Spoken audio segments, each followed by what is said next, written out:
Black Rifle Coffee, baby. Freedom fuel.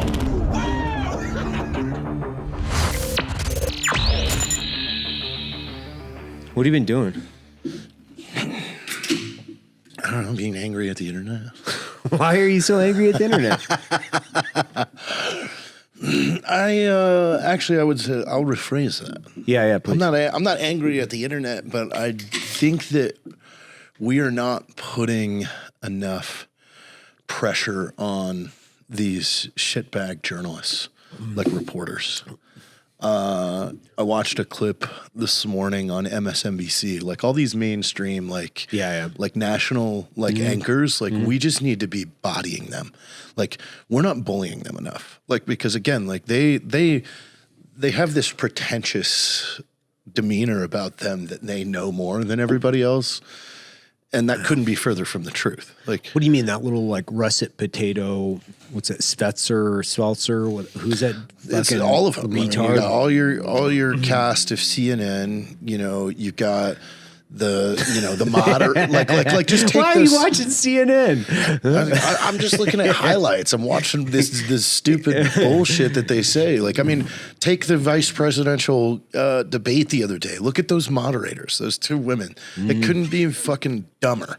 Like if you tried, or it's I don't know. It's not even that. How long has it been since you've seen The View? Those chicks are pretty stupid. God! Like I was watching some good highlights though, where celebrities own to the host. There's like some good YouTube videos of big celebrities just owning the hosts of that show.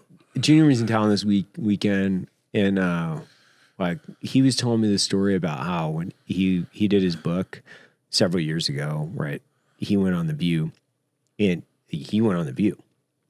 which is crazy when you think about it. That's kind of funny. It's super funny because he said it took him 10 minutes, and it was like, it's an hour-long show. It took him 10 minutes to essentially persuade the audience to his side, and they were like cheering for him. And Whoopi got so mad, she was yelling at the audience, like, fuck you, this isn't a MAGA rally. She was yelling at the audience, and he was like, whoa. I mean, but that's it. That's exactly what you would hope for. Yeah. Like if you could get the host to come unglued and start turning on the audience, I mean, that's it. We're chipping away at your support at that point.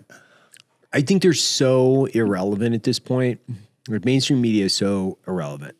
Right? Our show, to put things into perspective, our show from a coffee company on a podcast that is like inconsistent at best does more views than the highest rated show on CNN. Let's just put things into perspective. So it's dead. I think it's like the last thralls. But they're not.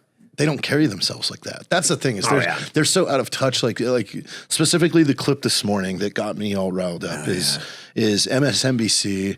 You know, they're two cucks just yapping at each other, on the desk. Right. And the topic, and one of the guys just says, he's talking about Elon Musk, and Elon Musk is the world's most dangerous pusher of disinformation. Is what this guy says that is wearing a suit on a desk in a headquarters in which he reports to a production manager who tells him what he is allowed to say and what he's not allowed to say. So that guy with a straight face is talking into a microphone to his audience, saying who has been told exactly what he is supposed to do is essentially, talking about integrity. I mean, but I think anybody, we'll just say anybody with above 100 IQ, right? I'm going to be generous here. If they look at this and they say the person that's making the point about Elon Musk, arguably he probably has, probably another 100 IQ points past the person that's making 120. This guy's like implemented rockets that are landing themselves back on Earth, and there's some idiot at a desk wearing a suit that works for somebody else that's never actually built a business, let alone a rocket, talking about and how let's he be doesn't honest have here, any ethics. A white guy, a white guy sitting on this desk in this network, like he's just really a glorified dick sucker at this point. Like that's how he got there. How else did he get on the national level desk? Like that dude has done nothing but kiss ass and throw people under the bus his whole career. He's bodied everybody. Yeah. So like, dude, you want to just yap about integrity? Get out of it. And you know what's even more frustrating is the topic of conversation. The first thing that he said out of his mouth about Elon Musk being the lead component of disinformation in the world. It says that he is spreading lies about the hurricane response. No, the hurricane response is a disaster, and this is showing how incompetent every person at every level is in this administration, and everybody's covering, and the media is covering for them. Like it 100%, the people I've been on the phone with people on the ground since last Saturday, like 100%. FEMA is being shady as shit. They are confiscating. I mean, you heard it this weekend. Dave was talking about it. They're confiscating a whole warehouse of donated supplies, because they have preferred vendors.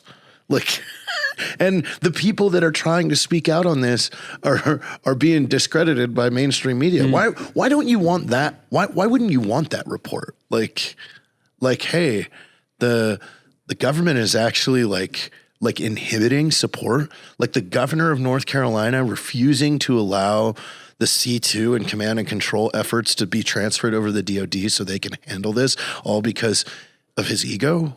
Like the citizens of North Carolina need to know this. Like tell them this so they can impeach their governor. They can gut that whole place. And they know that like when it really came down to it and the government was supposed to step in and help them out, they didn't. So like, let's go. That's just like, I think it's just bureaucrats in general. So I've been thinking about this the last couple of months more and more. Like, and actually what really got me down this train of thought was Mike Lee. He's a senator here from Utah. And he talks a lot about how the political establishment, how they've pushed off responsibility, and how it's really quite interesting how the whole thing is designed, and then the way accountability and responsibility flows. Because politicians have essentially, and I'll like reduce this because Mike's a congressional scholar and I'm obviously not. So, but politicians have essentially given bureaucrats more power, because what they do is they can now slide the accountability over to the bureaucracy versus the politician or the lawmaker. So they can say, I'm here to fix these bureaucrats. I'm here to fix the government. In all reality, what they're doing is they're sliding or kicking the can for accountability. Sideways. Yeah, because a good example would be if somebody in a government agency, we'll just say like the ATF, for instance, if the agency is too big and it enforces legal, like congressional rights, and something happens within that organization, you need to eviscerate the entire chain of command, just like you would a business going bankrupt. So if a business was going bankrupt, especially from a publicly traded perspective, if you're looking at a company that has failed to meet their quarterly reports, the leadership what happens? train is gone. Everybody gets fired. Yeah. Everybody. You have not done the job. You've not done the job, so you take out essentially a huge percentage of the company, and what you have to do is you have to realign the company and make it profitable. But there isn't a means in order to do that within, there isn't a means in order to do that within the government. So you have these big bloated bureaucracies that are never really held accountable because nobody can get fired. It's the old thing of fuck up, move up, or move over. And that's what happens in the government. Nobody can get fired. And this is coming from a guy that worked for the federal government for a long time, by the way. So I will be the first guy to tell you, nobody can get fired. I tried really hard for like 2 years. It took him 2 years. I tried really hard.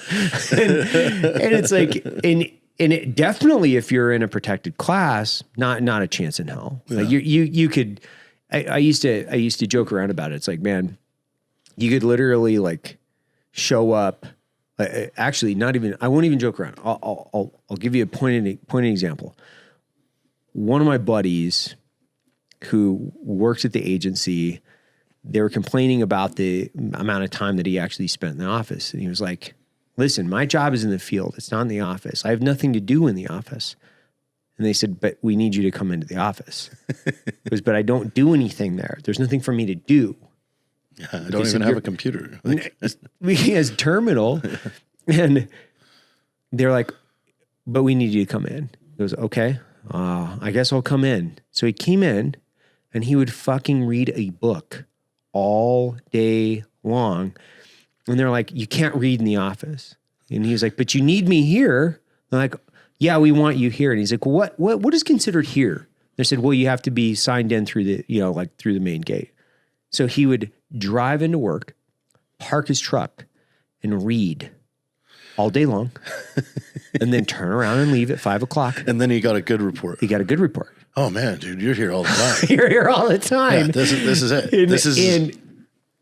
I mean, listen, I'm not discrediting anyone, because these are also, this is also me using the example of an extremely mission-oriented organization with a highly sophisticated degree of selection.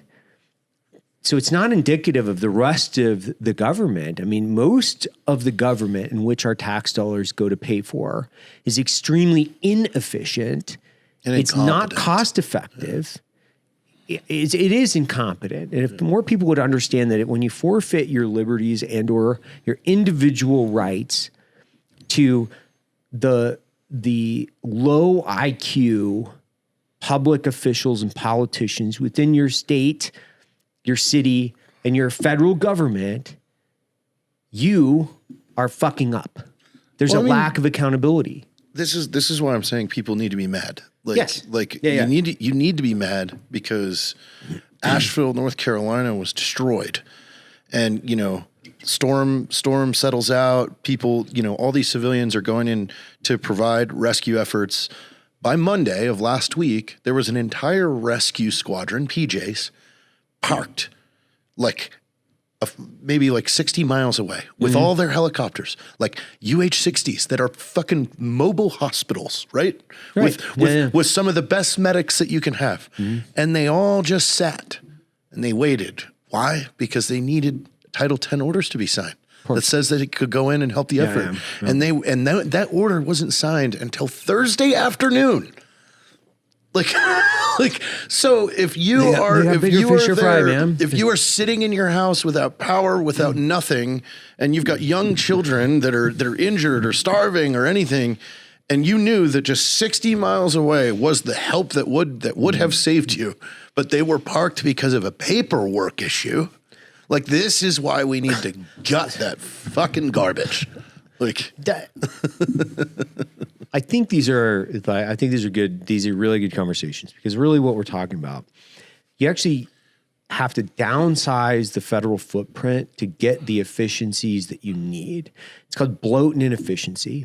So bloat, inefficiency, you need to downsize in order to get the right people in the right places that are doing the right things for the taxpayer dollars. I went through my house in Colorado several years ago. It was like 2013, because 2012, because my first daughter was just about ready to be born. So we went through a disaster. It was a flood. It was actually a geological event, is what they called it. And you've got a river running through your property that's maybe 300 feet from your front door. Not even, right? Like 50 feet. Yeah. So my wife was stranded up there in a canyon behind Boulder, Colorado. I lived in between Boulder and Nederland in this 500 square foot cabin. My wife was up there. It was a one-way road too. Yeah. I've been up there. It sucked, man. So all the bridges are washed out. Roads are destroyed. Homes are destroyed. We had 20 neighbors that had consolidated themselves into one house. There was a mudslide that people were being pulled out of the mudslide to save themselves. A few people had died in it. And there was no cell phones. Yeah. I mean, you couldn't get cell coverage. There was no phones whatsoever. There's no comms. And so I knew she was up there. I got back up into a disaster, like past all the local police because FEMA hadn't actually arrived yet. And my buddy, Kevin Reeves, who's been on the podcast multiple times, my other buddy, Troy, we went up and established the first evacuation routes because the fire department and the police department, literally, I mean, no offense to them whatsoever because they had their hands full. They were there. That area was on the list of areas that they needed to get into, but they were completely swamped. And we went in and established the first evacuation routes for my wife and my neighbors. So we established the first HLZs for the UH-60s to come in and start picking people up. So we're out there helping people get out. I put my wife, my pregnant wife at the time, seven months pregnant, put her on a Blackhawk, get them out. And then we went back to work establishing basically evacuation routes for people. But that's because we knew what we were doing. You knew the area too. We knew the area, but like it was a shit show. Yeah. For months, it was a shit show. And then not only that, I mean, a great flood insurance warning for everybody was because the flood itself, it washed away my bridge to my house, which is like this tiny little bridge, and the septic system and all these other things, which, by the way, were not part of the structure. So even though it was flood damage, it's not part of the house. It's not part of the insurance. So you know what they told me I needed from an insurance perspective? I needed maritime insurance to protect that. And I was like, how the fuck would I know? In the mountains of Colorado. Yeah, how would I ever maritime know? Insurance. I needed maritime insurance for a geological event. But I want to speculate real quick. Please. Speculate away. Like I know a ton of people that work for sounds like a brag. SAR. Oh, I know a lot of people that volunteer for right. and hold like good positions inside search and rescue, like our friends that live near mountains and things like our hunting friends and stuff like that. They do that on the side. They love doing it. I don't know any of them that have good SAR and rescue and management experience that work for FEMA. I've never met anybody that works for FEMA. So who are these people in this position? And now I ask another question though. What jurisdiction and power does FEMA hold over anyone? Like how is FEMA allowed to tell you that you can't go up there on your four-wheeler to try and rescue somebody? It wouldn't surprise me if they had armed FEMA investigators that were out there like arresting people that tried to do self-rescue. I honestly have been hearing that this is happening. They're telling people, I mean, supposedly there's a whole no-fly zone getting put up right now, and all the civilians that have been working up there the last week and a half are getting told no more flying. Well, part of it, I can kind of understand part of it, which is like you have to organize the airspace. Yes, you have to clean it. Yeah, you can't have... Like you can't everybody have chaos and their mother because fucking flying in there. Yeah, chaos creates more chaos, right? So there has to be a certain amount of organizational effort behind the way that you're executing against. But here's where I see the issue is because I'm watching the arguments go on, and it's FEMA and the North Carolina Guard and the governor is maintaining the relief control and not passing it over to the 82nd Airborne, which who has the assets? Right. The entire 82nd cap is up there with Chinooks and Blackhawks and everything that you would need. And you know what? The 82nd can build a command and control center in a matter of 10 hours and be ready to go. They are good at this. Yeah, I think less because they're logistically they're in North Carolina. So this is the battle that's going on of ego and power. And if the governor would just sign and say, take it, DOD, right, we would have an effective and very because the Army is very good at here's our battle space now. Right. 1st Battalion, this is your area of focus. Put your S2s to work. You guys start figuring out who hasn't been effective. 2nd Battalion, this is your battle space. We know how to do this. Yeah.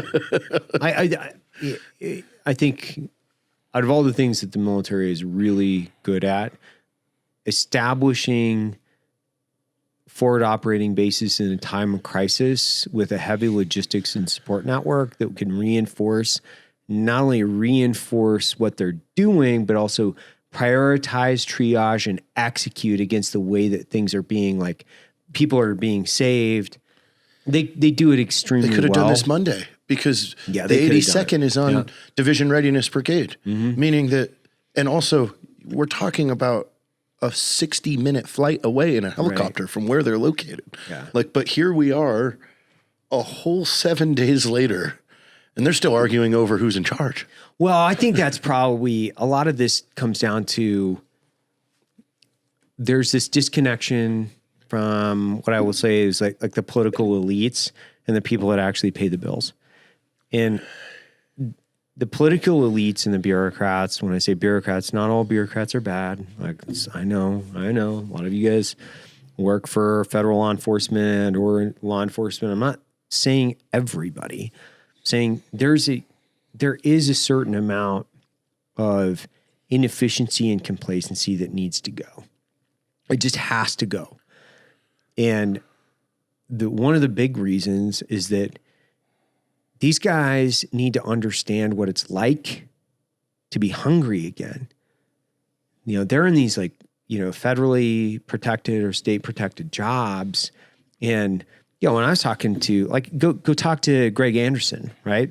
How he lost his job because he spoke on the internet about the COVID something vaccination. that was wrong. Yeah, about something that went wrong. Something that's been proven. Or the 20 plus guys in Seattle PD that left because they didn't get the jab.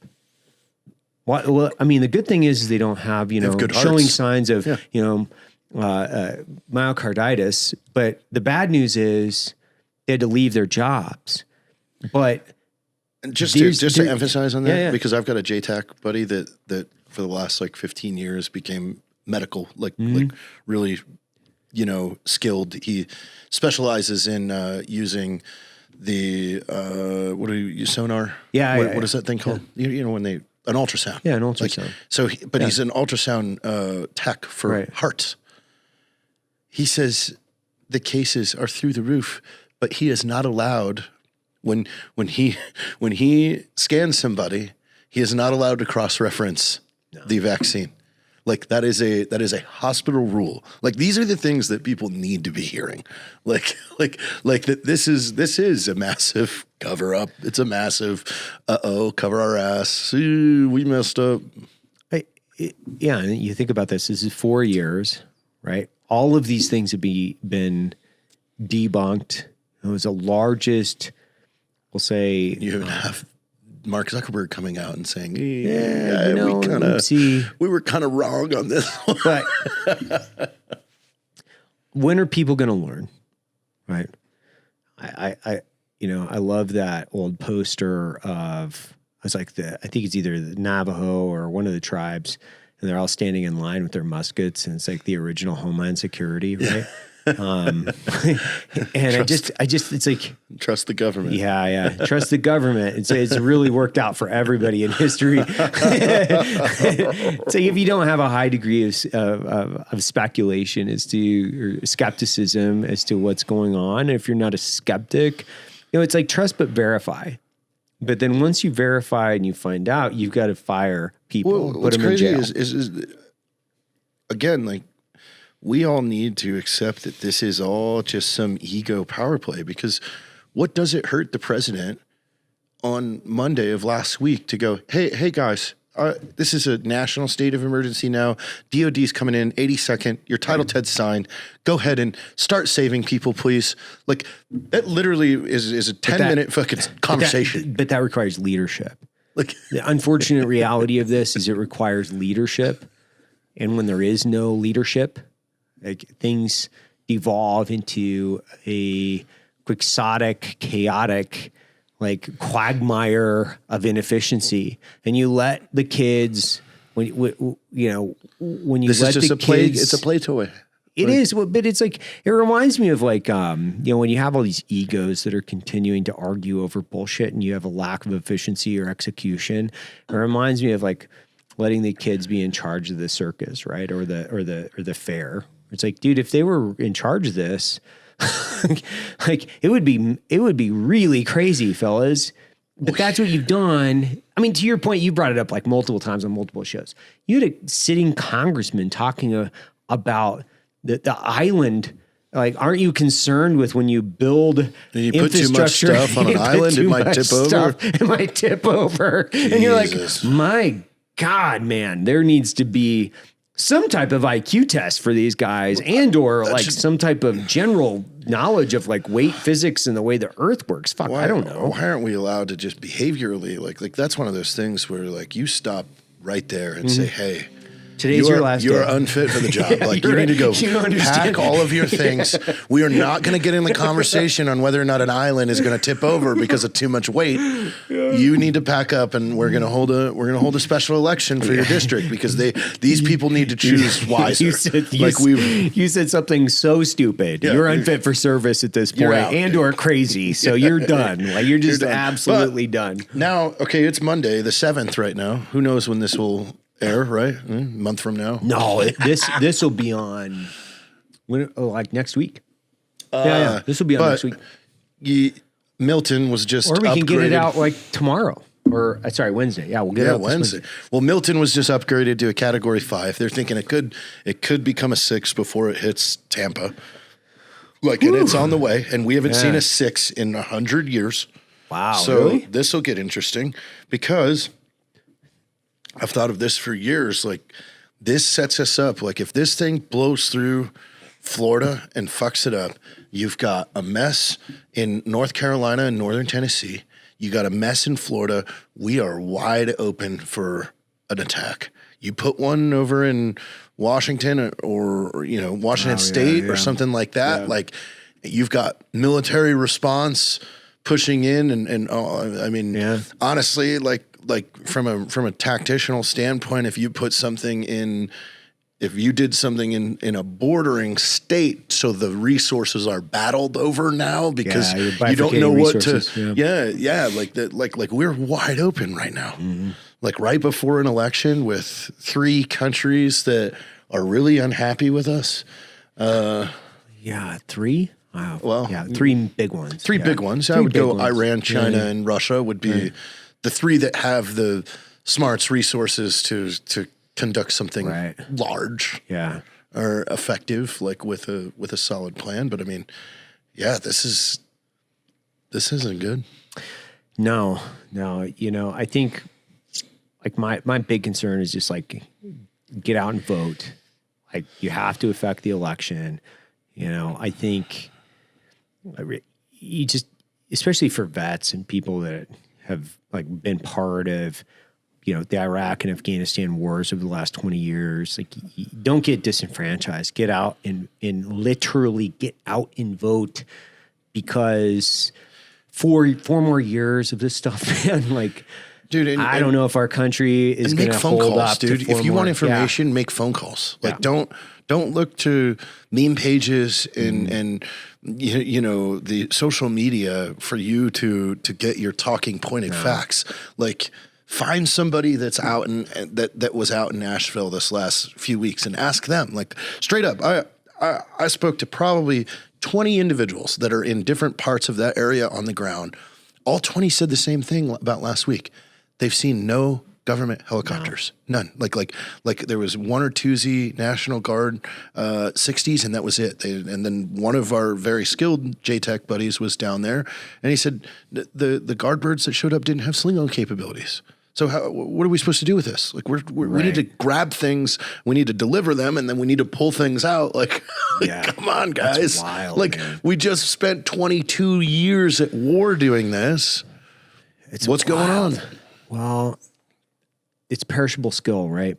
It's a big muscle, and when you've invested a ton of your time, money, energy into developing the capabilities to fight a foreign war, and then you eviscerate and ostracize the people that have all the war experience in order to reshape the way the government or the way the military looks, and you haven't invested the appropriate amount of infrastructure for disaster relief. Like, part of this is like, this is a perfect example of fraud, waste, and abuse from our political elites and bureaucrats misallocating our taxpayer dollars into different things that honestly just haven't worked. I don't know. Like, I don't know. I sell coffee, dude. I'm a coffee salesman.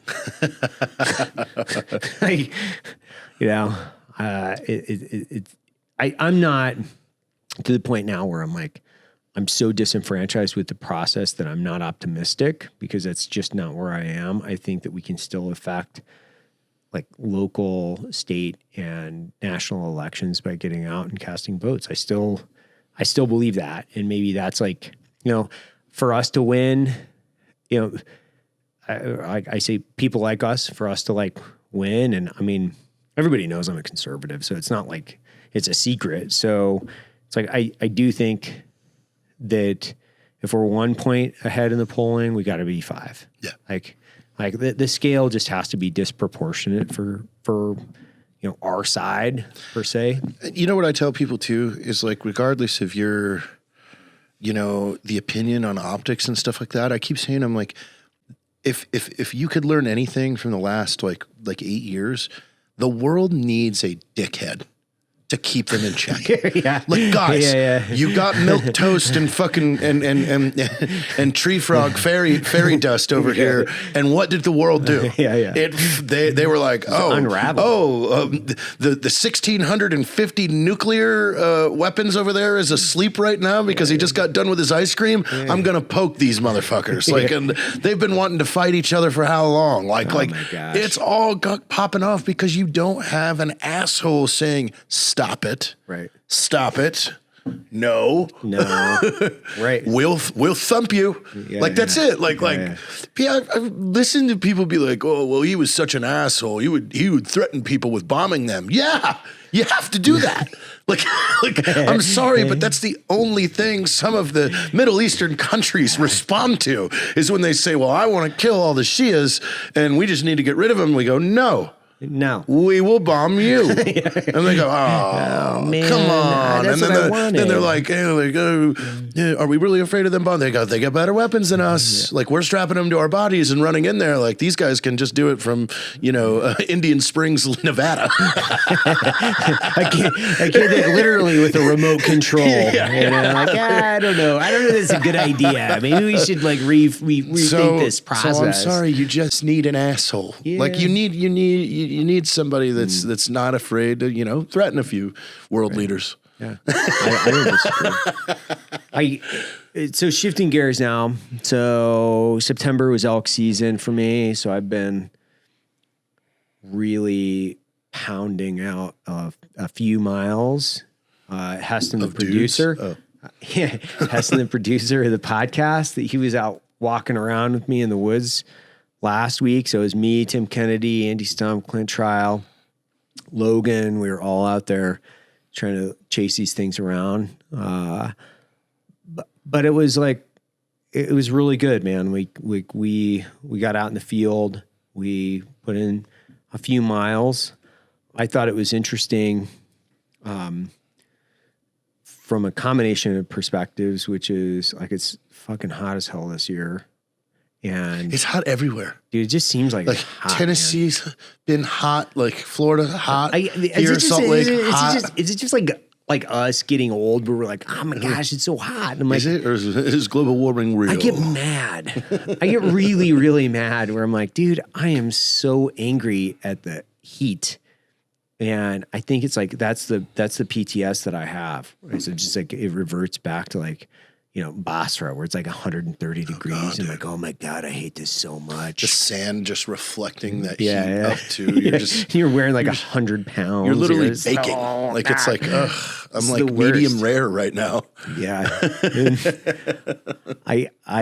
So I killed two elk, one in Utah, one in Colorado, southern Colorado, like right on the border, and then one here in Utah. Both were like 50-yard shots. And the reps in the cycle associated with like the training going into the season, like I'll shoot every day, and I'll tell you this, like I'll tell you guys this story. So I'm up in Utah, And I've been shooting the same bow for, months. I have it like very dialed. I just killed a bull in Colorado the week before. I'm still shooting every day going into Utah. And I got my bow out the day before I was supposed to go hunting up in Utah. And I'm like throwing arrows, low left, low left, low left, and then center mass. And I learned a couple really good, important things this year about archery, which Jared's eyes are going to glaze over. But I couldn't recognize when my bow was out of time. So it was out of time. But what I will say is there was this guy up at the lodge with us, Levi Morgan, which those of you probably know, or some of you probably know who he is. Levi Morgan and then Dan from Elk Shape. Like, they freaking helped me out, like in a big way. Because I'm new to this whole game, right? I'm 5 years into this. I don't pretend to know everything. Isaac Sr., Isaac Jr. here, and that used to work at Hoyt, Easton, and Shields, like they helped me out quite a bit. But going along this path, 5 years into this, I couldn't recognize some of these issues that were going on. Levi, Morgan, and Dan, like super squared me away. Like they spent all afternoon one day helping with my bow. And Dan and I had taken for those of us that are archery guys, like they'd taken my mods off to flip them back onto Dan's because they were basically the same. When Levi comes up and pulls my bow back without the mods, and he's like, uh-oh. And it basically means that you have almost like a ticking time bomb. It's going to not blow up like an explosive way, but because of the tension, it will just like blow up. And Levi's standing there with this. He's like, uh-oh. So he ended up throwing the bow. We put it back in the vise. We like had to cut the strings off of it. And I'm like, the same day trying to go out and hunt. Well, I had a backup bow that I had to like basically get up to speed. And then I went out that afternoon and shot a bull. But it's a huge thank you to those guys. Like if you guys have an opportunity to like go down the rabbit hole on both archery and elk hunting, like go to Elk Shape, go to Levi Morgan's channel, check those guys out. Like they are true subject matter experts. They've freaking squared me away. Like and like nobody's business, they squared me away. If it comes to rifles, I can problem solve with the best of them, right? Like I understand the mechanics. I've been working with them for years. Like, I can do a lot, but because these bows are relatively new for me, I'm not as sophisticated as I should be. And those guys are. So fucking huge thank you to those guys. I really appreciate them. Well, I've been training for something different. Like a hot dog eating contest or... I'm not good at eating volume. That's not true. I've seen you eat significant volume, like every day. No. In a hurry. You are in a speed eating contest with yourself every day. Yes. Wow, really? Yeah. I'm not you don't think, not volume? No. What do you think your caloric intake is per day? Like 10,000, 15,000 calories? No. 80,000? I would say 8. And then a solid $8,000. It's a solid 8,000 calorie diet. Look, but I've brought it down to 2,800. Yeah? Yeah. Okay. When I jump on carnivore, right. I can survive on that just fine. But every once in a while you got to go to McDonald's and order one of everything. One of everything.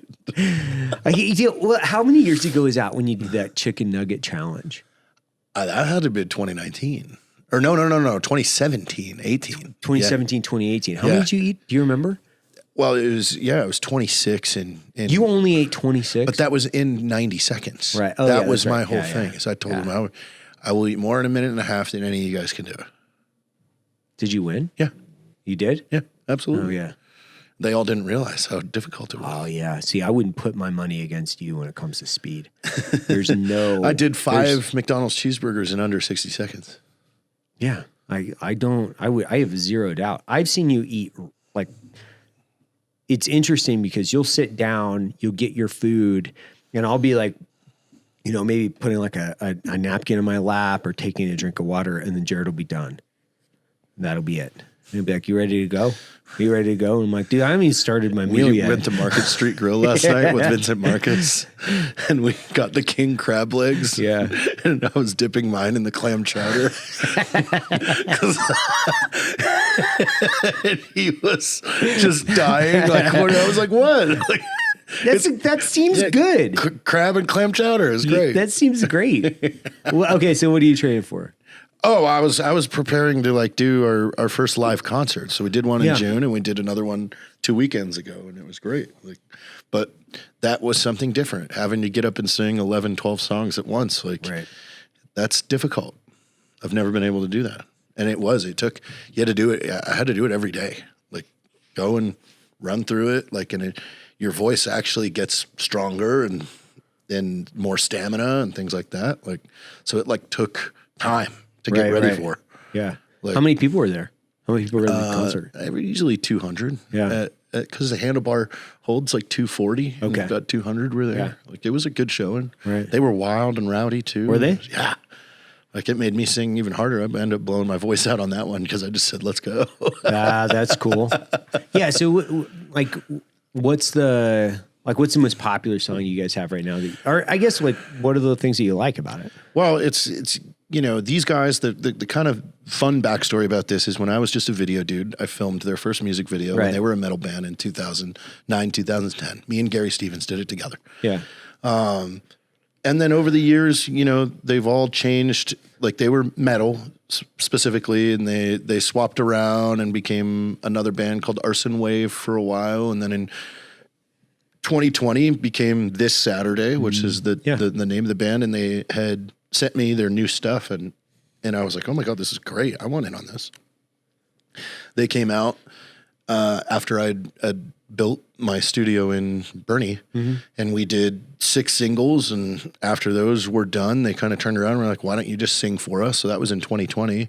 So we've just been putting out music for 4 years, and then this year decided to do a 4th album that we went back and revisited some old songs as well, re-recorded them all in a lower tuning so we can sing them live, and release that in May, June. And then now that's what we're performing, that album. It's called Set List.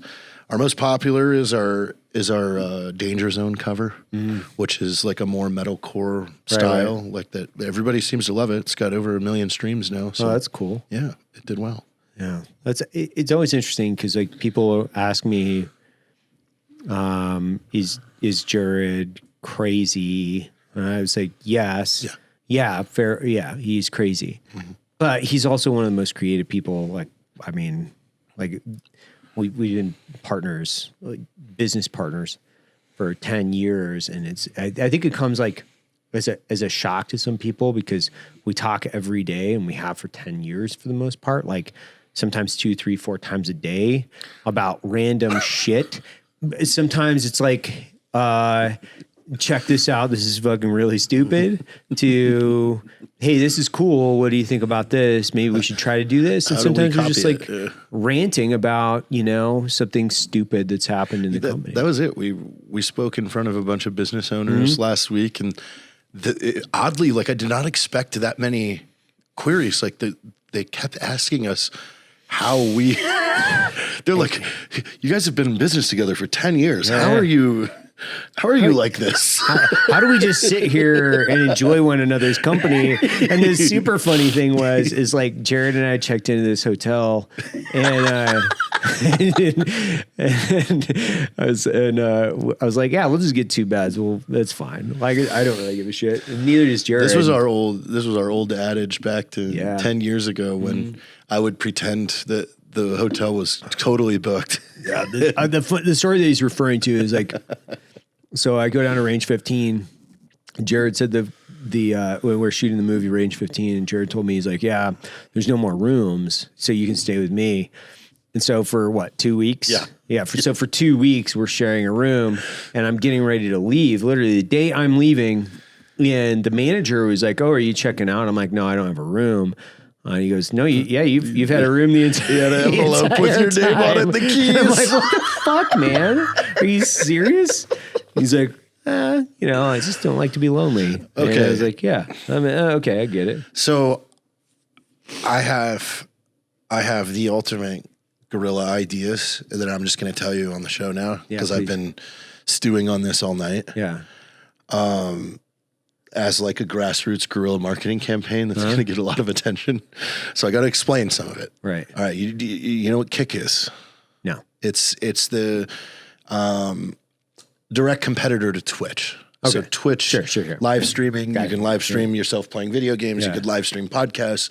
A lot of people know what Twitch is. Mm-hmm. They have a competitor called Kick. Same exact thing. Like no difference. It's just different. Brand. One's purple, one's green. All right. So one of the most popular streamers from Kick is this dorky little kid named Neon. Like and I've been told that he is like playing a character, like from people that have interacted with him, which makes it much more genius because he is insufferable. Right. Like on these streams, you're like, oh God, it's like, I just want to, dude, you need to come live with me for like a week and let me teach you how to be a man. But now that I know that like this is kind of an Andy Kaufman thing. That's really cool. So anyway, Neon just started. He's 6 days into.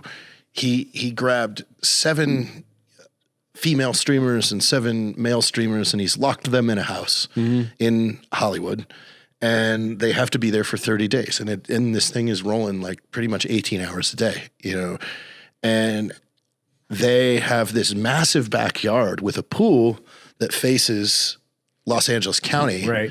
And I've for the last few nights have been slowly trying to pinpoint where it is because I know the shape, and I've been watching where the sun is, right. Like, and as soon as I can get this location, I'm flying to LA and gonna rent a helicopter and gonna drop a case off of coffee and energy drinks to say, hey, we want to keep you guys going. But I want to put an iPad in there with a video that just says, play me. I want to make it very cinematic and fun for them. And then play a video, possibly me, wrapped up so you can't see the identity, but just saying, hey, us at Black Rifle just wanted to make sure you guys were caffeinated for the rest of the lock-in. But still, like they're filming 18 hours a day, a helicopter hovering over that backyard. That would be cool. You're going to see it. Yeah. You're going to see it. Yeah, wrap it. Oh, yeah. Dude, make the case super cool. Yeah. Maybe lower it down. I thought about taking Justin Melnick with me. That's a good idea. And getting one of the military birds to come do it so they think like, wait, what was the U.S. military to show up here?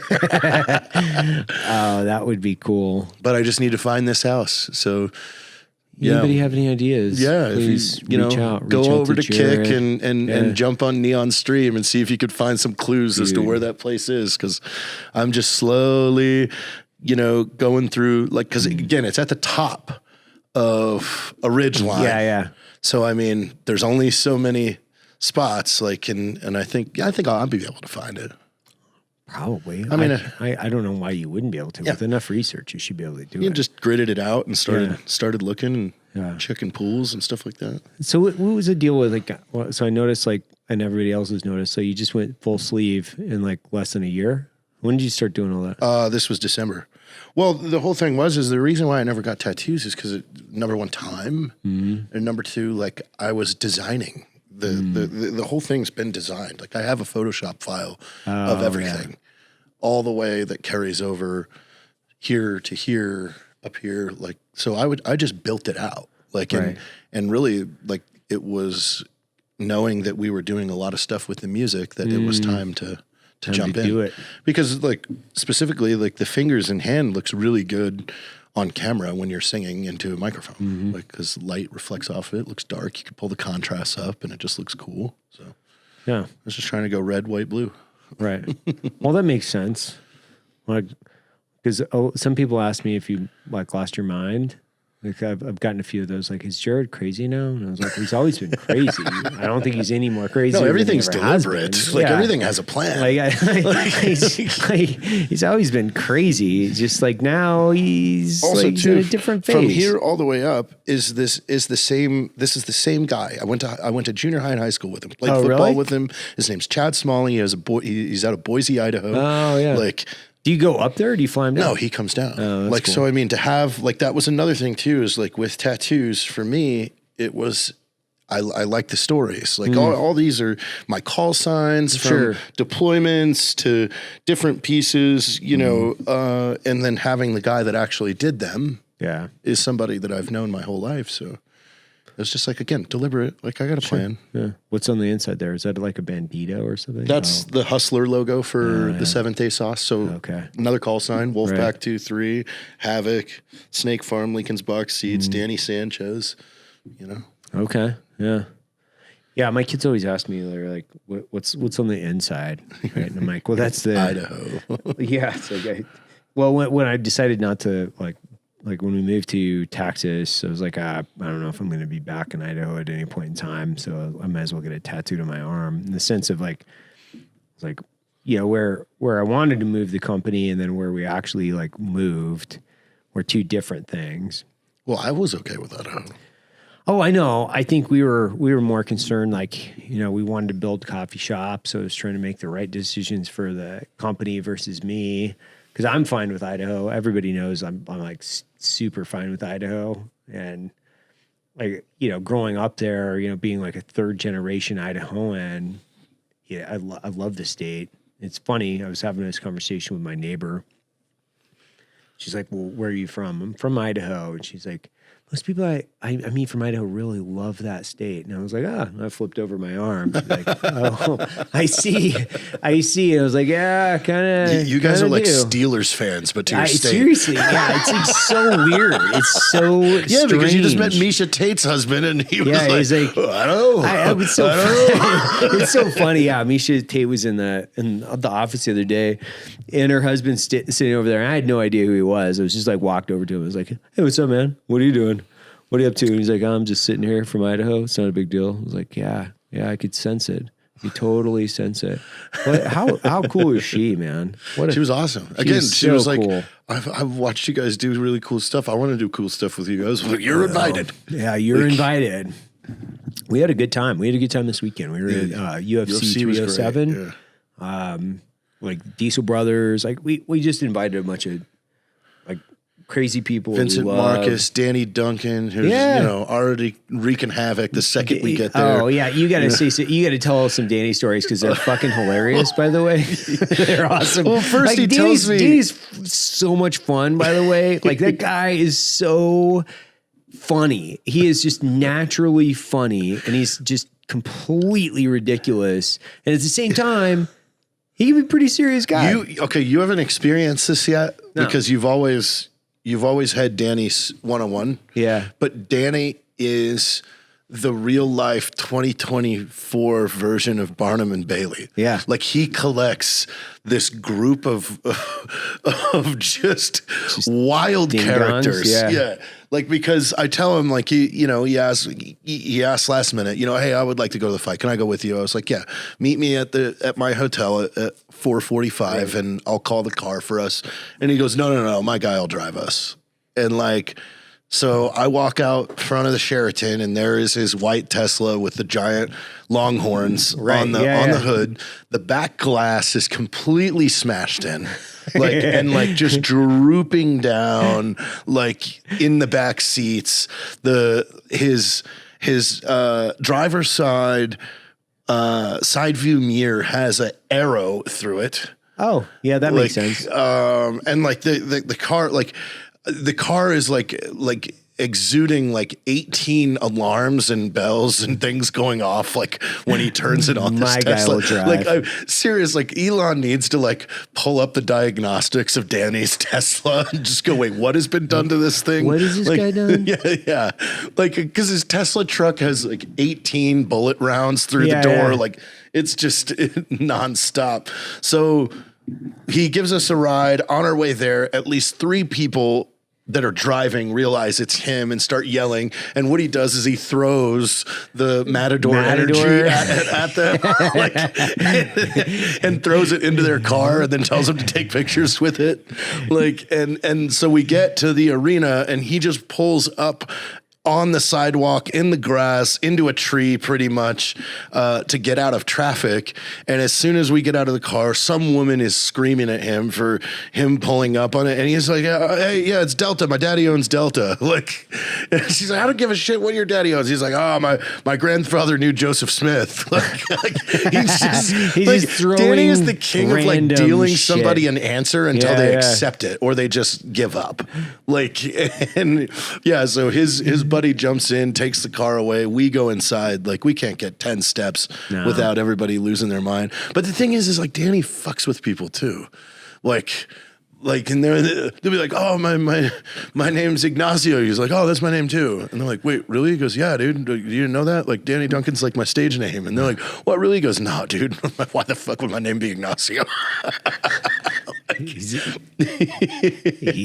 He's a lot of fun, and more importantly, like he doesn't care. Yeah, like he got naked in the room before he got there, of course, and put the UFC belt on, and the photographer was like kind of having a fit, right? Like, oh, you're gonna get us in trouble. I'm like, shut the door. We're fine, dude. It's fucking Danny Duncan. Take some photos. Nobody cares. Dana will not care. No. We promise. Yeah, it was like Diesel Dave, or Diesel Brothers, Dave Sparks, those dudes were there, Danny Duncan, Vincent Marcus, Jeremy Horn. Like, we just had a good time, man. My buddy Tom from Alpha Munitions, he was there, Casey and everybody. Like, it was super fun. Like, cool to sit fights. there, dude.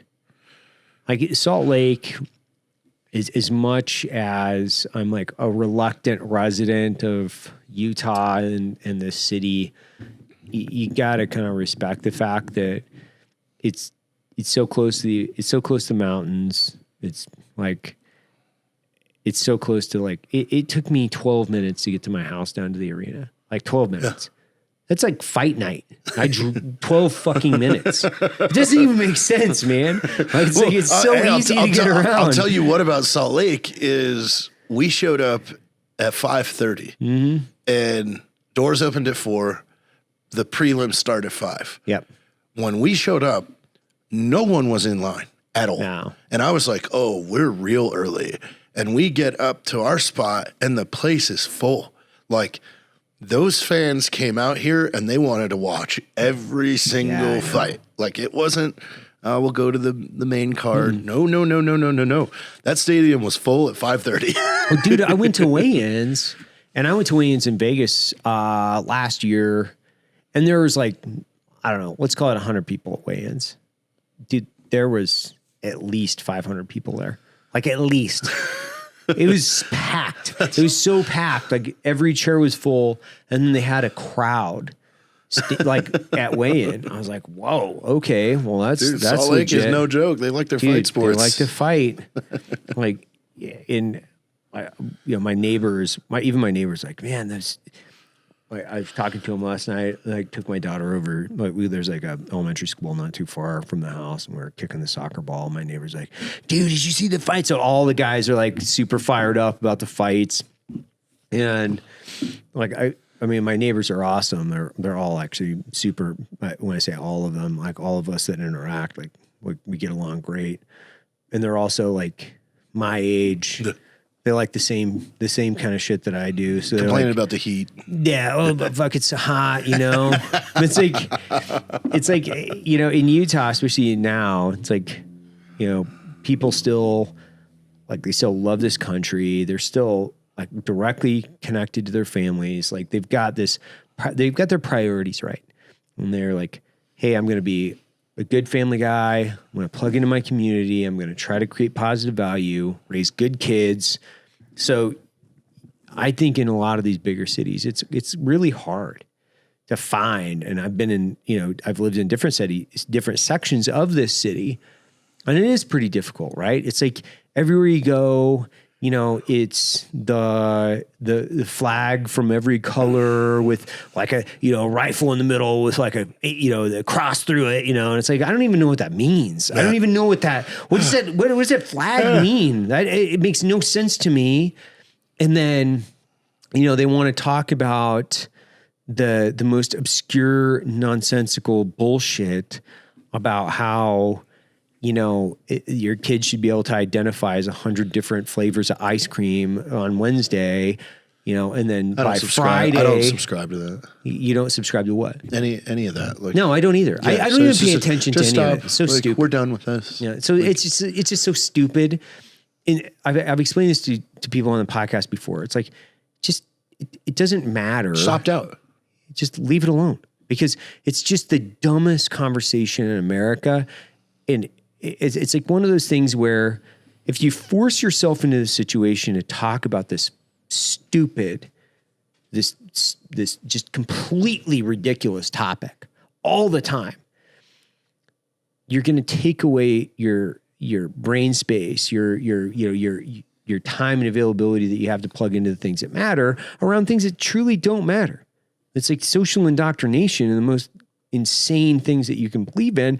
And more importantly, it's like, let's talk about things that are like really important when it comes to kids. Like, hey, how do we, feed our children better foods? How do we get them more active so they're not living sedentary lives? So how do we get them participating in sports and eating better? And then maybe, get them off SSRIs, get them out there, like getting some vitamin D, competing. Oh, you don't know what went down with YouTube like 2 weeks ago, did you? No, I have no idea, man. I've been fucking hunting. They blocked anything to do with fitness to kids. Shut up. Yeah. Are you serious? Dead serious. Like dude, this is some like YouTube, Silicon Valley. Yeah, like this is just because nonsense. they claim that the fitness conversation leads to either bullying or depression. Shut so up. YouTube Kids has literally is not allowing anything about fitness being served to children, to people, kids under 17.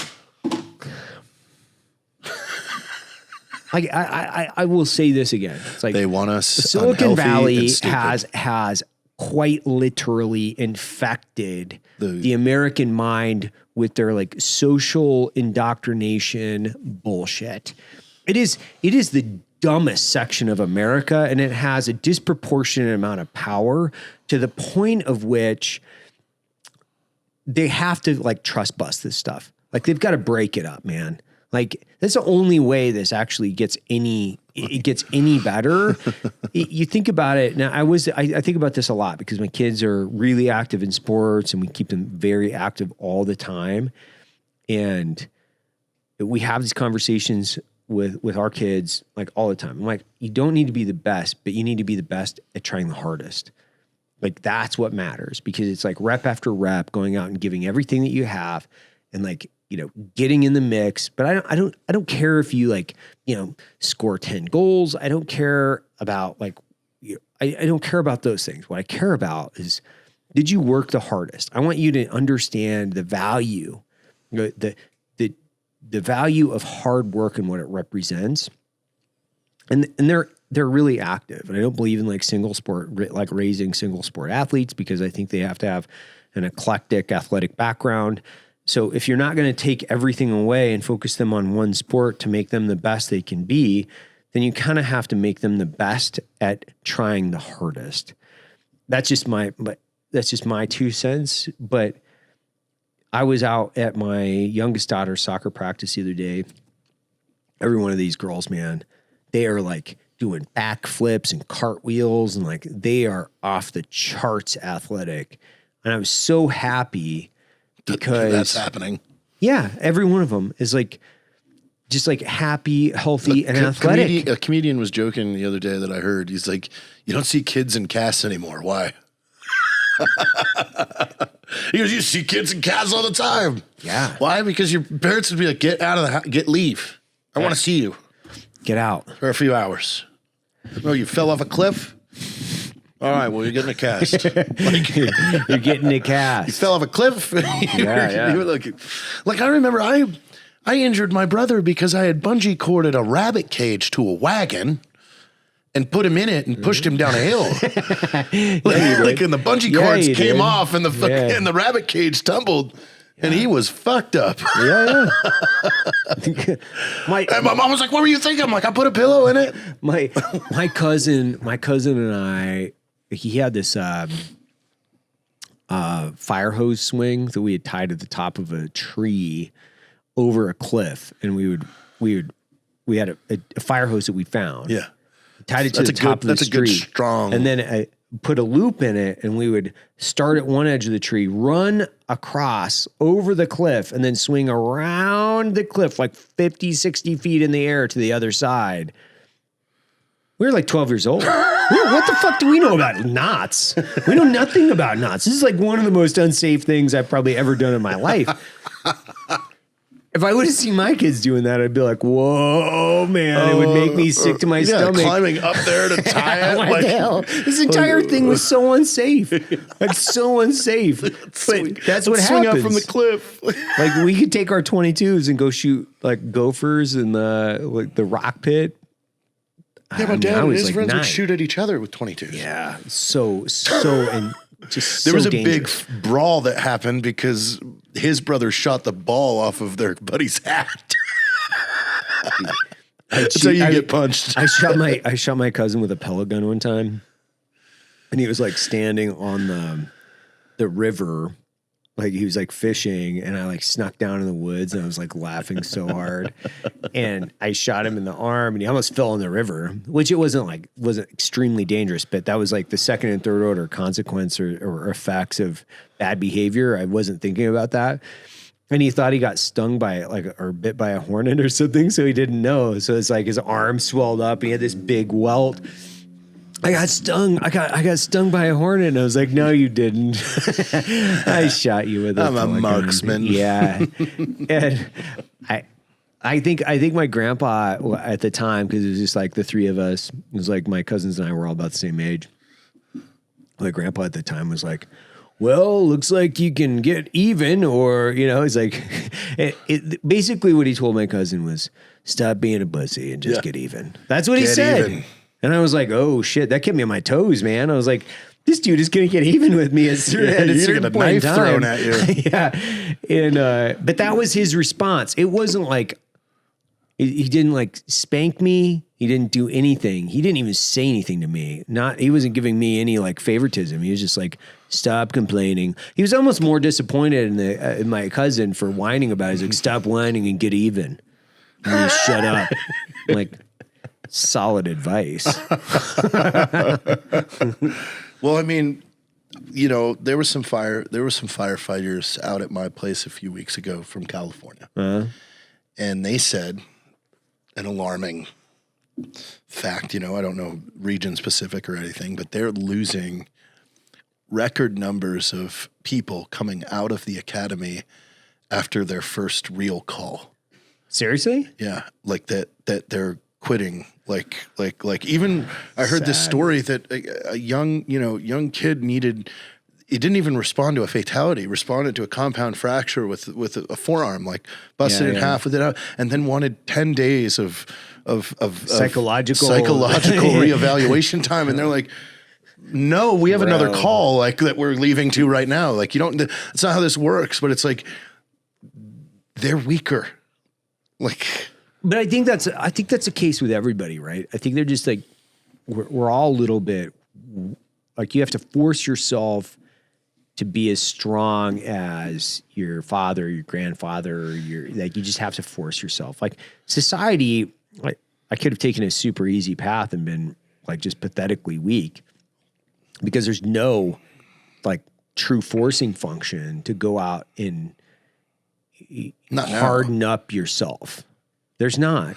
Like, did I send you that video of that British guy talking about he has that point like that he makes that he's like, society has gotten so easy for Western civilization that now like it's completely eroded like what a man needed to be, and you're just maybe 2 or 3 people ago, by the way, like 2 or 3 generations in the early 1900s, like you still didn't have ready access to food right away in regions of the country. No. Well, I mean, I don't even know what the actual survival rate was, which is this is a tangent, but I was thinking about this. So I was like Googling gladiators, not like the old airplane quote, like, hey, Billy, do you like movies about gladiators? No, it's like, what was the actual fatality rate of gladiators? I think it was actually from a Lex Friedman podcast. That's what it was. And he referenced there's only about a 10% fatality rate in gladiators. People always think that this is... It was a fight to the death. Yeah, it was a fight to the death. No, it's not the case. Like they were fighting as hard as they could, but they also had this preservation mindset. It's like, I can't kill this all guy. Your gladiators, like Yeah, you don't yeah. have any gladiators left for a show.